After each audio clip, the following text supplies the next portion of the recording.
Hello and welcome. I'm Suma Katauka and you are watching NewsX World. Let's take a look at some of the top stories. UK Deputy Prime Minister David Lammy has said that recognizing a Palestinian state would not create one overnight, and it must be part of a wider peace process, according to media reports. He further added that Prime Minister Keir Starmer will decide on the issue later today, as UK seeks to keep the prospects of a two-state solution alive.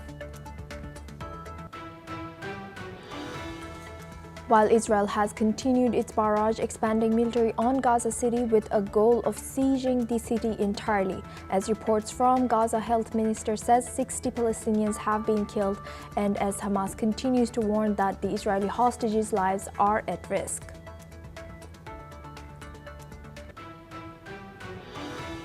Ukrainian shelling attack has killed one woman in Russia's Belgorod region when it struck a civilian house, according to regional governor Vyacheslav Gladkov.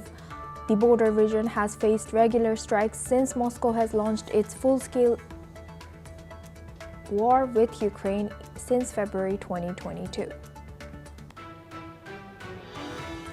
President Donald Trump has announced a new plan to impose a $100,000 annual fee on H-1B visas, a move that could severely impact the U.S. tech industry. Major companies, including Microsoft and JP Morgan, have warned visa holders to stay in the U.S. or return quickly, according to media reports.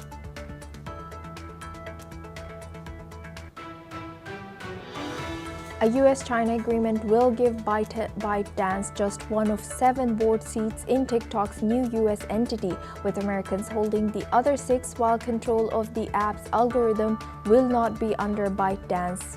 For now, President Donald Trump is facing a deadline set by Congress to shut down the app in US unless sold. He's pushing this deal to preserve TikTok's access to its 170 million US users.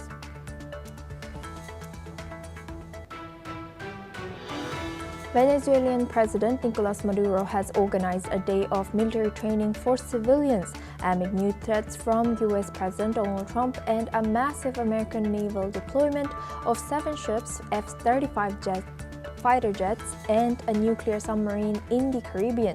Defense Minister Vladimir Padrino Lopez has accused Washington of waging an undeclared war. Turkish President Recep Tayyip Erdogan has said that he will condemn Israel's massacres in Gaza at the UN General Assembly and push for wider recognition of Palestine to advance a two-state solution.